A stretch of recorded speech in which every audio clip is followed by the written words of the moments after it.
कहानी का शीर्षक अजनबी की चिट्ठी। शैली रहस्य और भावनात्मक। भाग 1। डाकखाने की पुरानी दराज। रामपुर गांव का डाकिया हरिनारायण बाबू 40 साल से एक ही काम कर रहे थे, चिट्ठियां पहुंचाना। अब मोबाइल और इंटरनेट के जमाने में चिट्ठियां बहुत कम आती थीं, लेकिन वो फिर भी हर सुबह अपनी साइकिल पर निकलते। एक दिन पुराने डाकखाने की सफाई के दौरान उन्हें एक धूल भरी दराज में एक बंद लिफाफा मिला।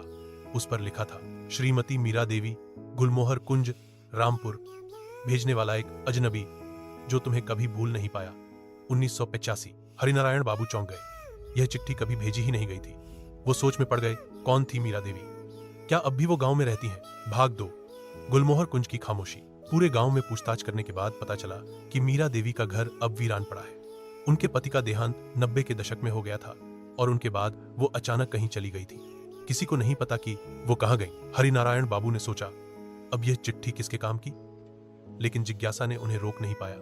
उन्होंने लिफाफा खोला। उसमें लिखा था, मीरा, आज भी मुझे वो शाम याद है जब तुमने लाल साड़ी में मुस्कुराकर विदा ली थी। मैं कुछ कह नहीं पाया, लेकिन तुम्हारी आंखों में सब कुछ था। शायद इसलिए मैं फिर कभी किसी से प्रेम नहीं कर सका। अगर ये चिट्ठी तुम तक पहुंचे तो समझो मैं अब भी इंतजार में हूं। तुम्हारा अजनबी। भाग 3। उत्तर की प्रतीक्षा।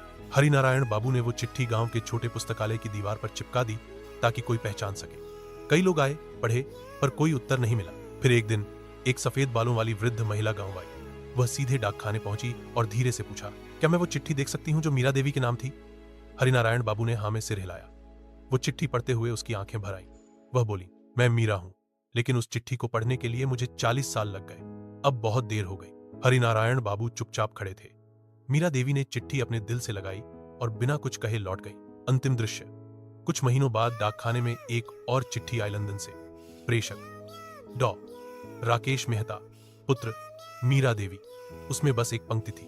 मां की आखिरी इच्छा थी कि उनकी चिट्ठी वहीं रहे जहां वो मिली थी, ताकि कोई और प्रेम अधूरा न रह जाए। हरिनारायण बाबू ने वो चिट्ठी फिर से पुस्तकालय की दीवार पर चिपका दी, इस बार एक छोटे बोर्ड के साथ, प्रेम कभी नहीं मरता, बस कभी कभी देर हो जाती है। Thanks for watching. If you like this video, please like, comment, subscribe.